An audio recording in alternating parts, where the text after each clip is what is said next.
So, I was shopping for Christmas, you know, as you do around this time, and when I was done shopping, I had to meet a family member as they were shopping as well, and I ended up at the meeting spot about 15 minutes early. So I decided, since next door there was a Toys R Us, I'd go explore there, see if I could find something for this segment, you know, some sort of randomized gaming tat that might be interesting, because, you know, that Mario block was awesome, that Christmas stuff was bad, but, you know, interesting. And I found something in a discount bin. We have a Corocoroid Kirby 02 by Good Smile Company, so presumably this is going to be somewhat related to the Nendoroid series, which I'm not super familiar with, but I have at least a little bit of experience with this. But what was interesting about this is I thought this was going to be sort of like a randomized gacha thing, just because it's in a box, it's got multiple different iterations and stuff. What was interesting is, well, this is the box art, which is Kirby holding a copy of Star Allies, which no thank you, because it's Star Allies, no one liked that. It had another, like, front display box, which is this. And this is Kirby holding Kirby's Dream Land, which I think is far more palatable to me. And if you look on the side, it shows the assembly of this specific figure. So I'm thinking this isn't necessarily randomized so much as this is exactly what you're getting in the box. Which takes away from the mystique of this whole segment, but still, it's an interesting sort of, you're not getting something randomized, you're actually going in there and knowing what you're getting. Again, assuming that I'm actually reading this right.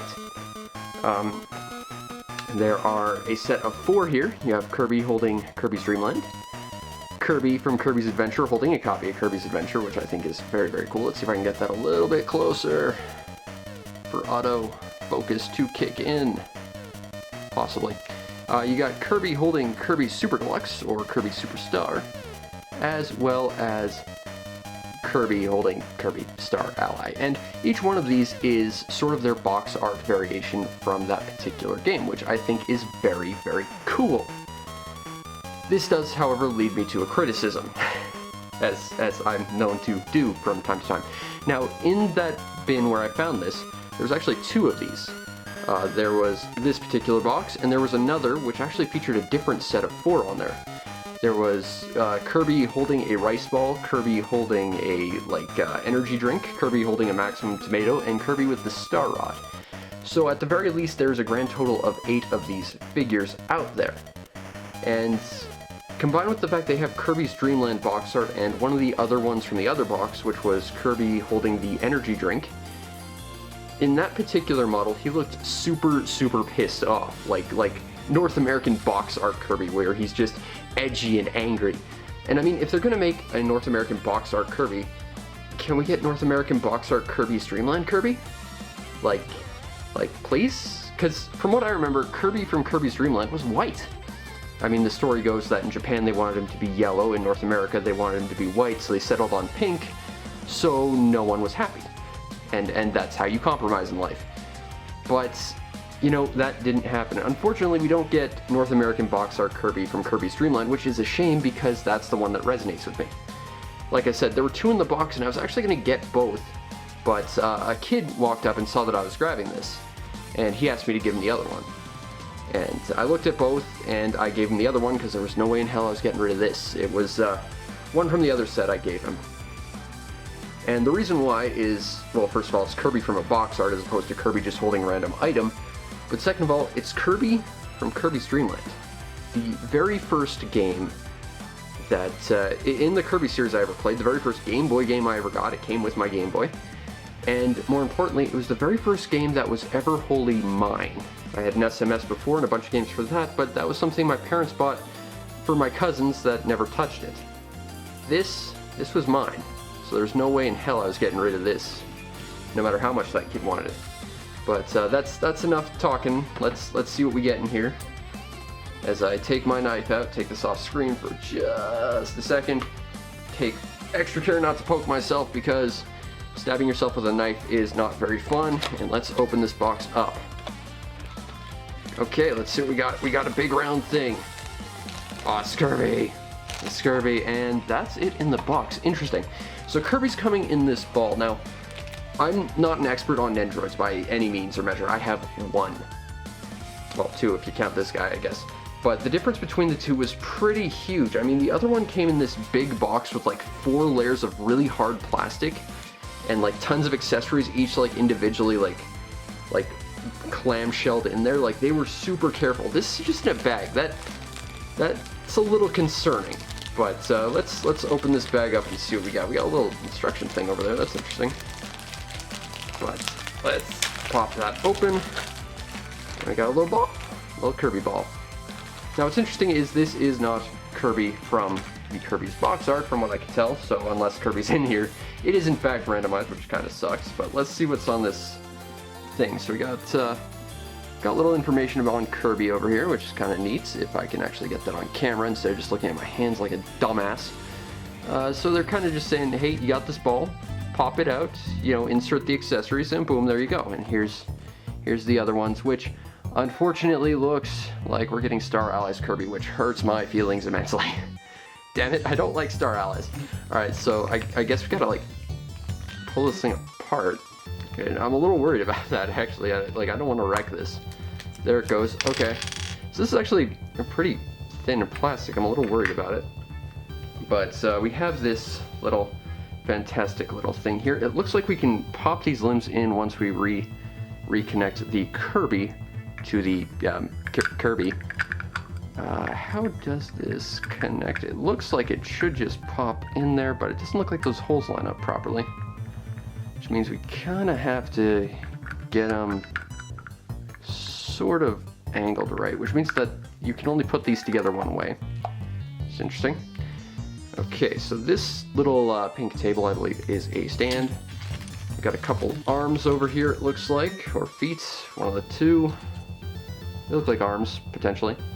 So we'll just, they have these little slots, they should just pop in, I think. Unless they slide in. Ah, that's how you gotta do it. They got like these little tracks on them. They'll just let you slide them in. And then this one should fit like this, I believe. This one actually does just pop in. Which is interesting, like the arms are actually shaped a little differently. That's peculiar to me, but you know, whatever. Actually, that's upside down, that's why that's weird. Okay, hold on, let's get that out of there. So it slides in that way. Okay, so there we go.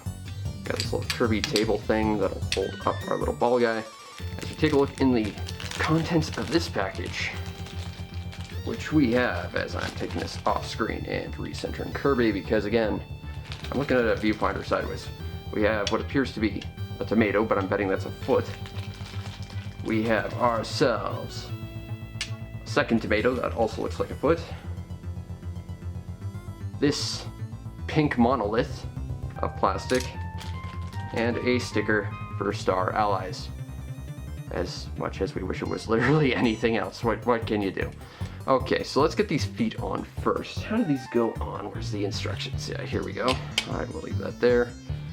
So the feet are, it looks like they're just jammed in there. So let's see if I can just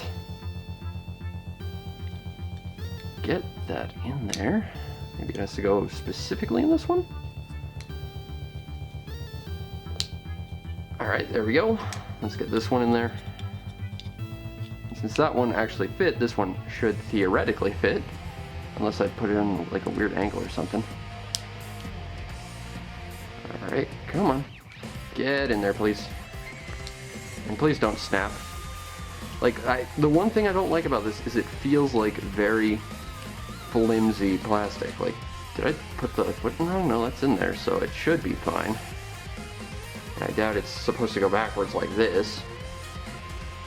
So let's just get that up and in there, and we'll all have a merry little day. Hopefully. As long as I don't... There we go. That just took a little bit more force than I thought it would. Okay. So next we have this little placard thing, which has some little writing on there. I'm not sure if autofocus will autofocus. I'm hoping it will. I'm betting it won't, because autofocus is just like that. But it says Nintendo/HAL, some copyright information. No one cares. Okay, so I think what we have to do with this guy, because this side, while it's blank, it happens to have like all these holes on it, which means the sticker's not going to go on properly, is we have to take this sticker off, I think. Bear in mind, this is still copyright HAL, Nintendo, all that nonsense. I'm not trying to skirt your copyrights or anything by doing this. This actually seems to be what I'm supposed to do. Except that sticker ain't coming off, which means it probably needs some hot soapy water. So we're gonna clean that off on my own time, I guess. But we'll put this on the opposite side, I guess, because why the hell not? I will say the fact that this is actually randomized and not the thing that was actually on the, you know, like the proper box art, which looked like Kirby's Dream Land Kirby, and I swear the other one had like specific box art, so this should, at least in theory, you know, correspond to said box art. Let's find the box again. You know, it feels like, since that is that and that is that, that should be what we're getting, but this was randomized, so on the bright side we got a randomized thing, which is kind of what I wanted. On the downside, Kirby Star Allies. Oh god, that game is bad. Well, it's not bad, it's just really, really easy and bland, and not really anything about it is worth it.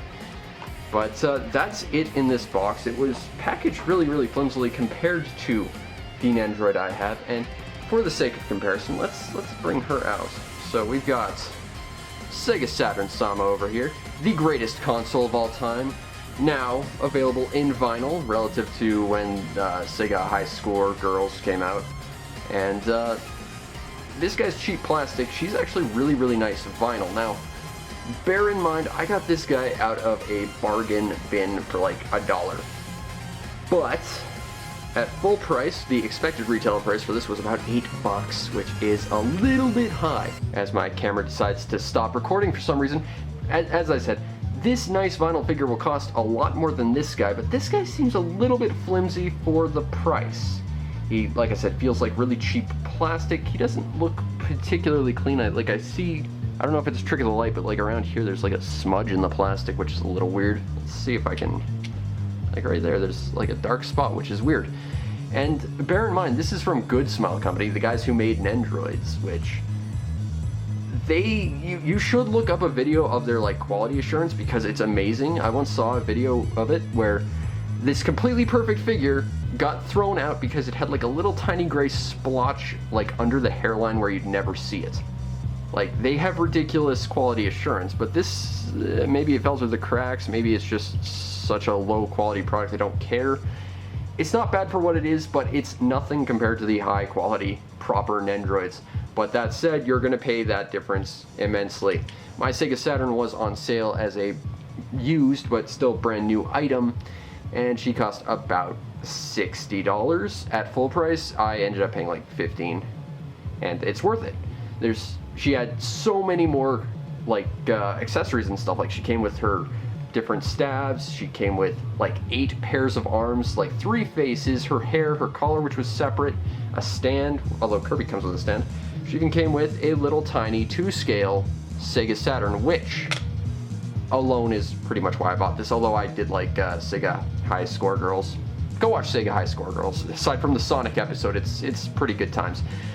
But, you know, there's so much more quality in this than this. This is a fun little piece of tat, and I might be a little less hard on it if, you know, it was a little clearer as to what you were getting in it, but as a random gacha thing, it's not bad. It doesn't seem to have quite the amount of quality.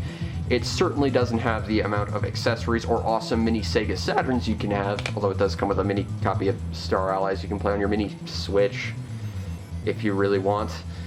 My point is, it's not quite the quality or quantity or like super interesting high quality or just amount of stuff and options that a standard Nendoroid will net you. This is a tiny, cheap little plastic thing made by the same company, and while it's a neat little stocking stuffer, it ain't touching this. It's nowhere near as big, for one thing. It's nowhere near as detailed, although it's Kirby, obviously. You can't really get super detailed with this, but it's the fact that it comes in a little bag and has like these nasty seam lines because it's all wrapped inside this one thing. While it gives it an interesting delivery method and it's easy to put together if you're not good with your hands, someone like me, that's great. it's still not going to touch the quality that at least I kind of know from Good Smile Company. It's an okay piece of tat, and if you're looking for a Kirby fan stocking stuffer or a gamer stocking stuffer, this one's not bad. As he falls over, just make sure you don't get the Star Allies one, because, I mean, Star Allies, really? Like, out of all of them, Star Allies is the worst one. But,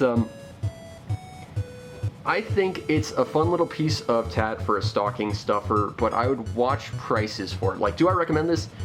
Sure, if you can get it for a good price, but the catch is you have to find these like directly in store, buy them from the manufacturer, because at least in Japan, manufacturers never charge their actual estimated retail price unless you go to Bandai directly for their stuff, because they always offer heavy discounts on everything.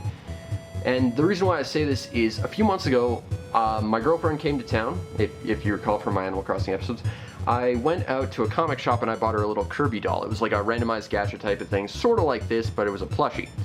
And I really wanted one too. Unfortunately, they didn't have the one I wanted in stock, and I went to eBay to try and buy one, and the cheapest one they had was 10 times the cost. And for random little bits of tat and collectibles like this, for people who are actually going to go out because they want this sort of stuff, it's really going to get scalped, I think. I mean, is this thing worth, you know, $60? No, it's not worth 10 times what I paid, which would be like $20.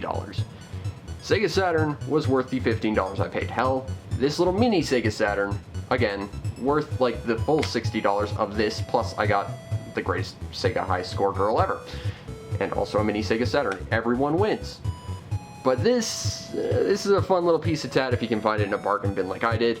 Although the fact that I got this one makes me really wish I had gotten the other one, or traded this one for that kid, or, you know. I kind of wish I had known what was in that other one. Because I'm not thrilled about Star Allies, but that's sort of the lot with gacha elements type of stuff. Would I recommend this? If you want something cheap for a stocking stuffer, given that it's, you know, that time of year, absolutely, if you can find it for a good price. But otherwise, I would kind of skip it, because, you know, if you're going to a place that's going to increase the price more than maybe like $10 at most, it's not worth it. It's very low quality compared to sort of at least what I know from Good Smile Company, but it's a fun little thing that it's, you know, it was worth the 15 minutes it managed to kill while I waited at a mall. And you know what? I got a fun little piece of tat with my boy Kirby on it, so, you know, it's pretty nice. Overall, it's not the greatest little figure I've ever collected, but, you know, for a thing I found in a bin for $2, not bad, Kirby, not bad. But, get out of the way. Sega Saturn's where it's at.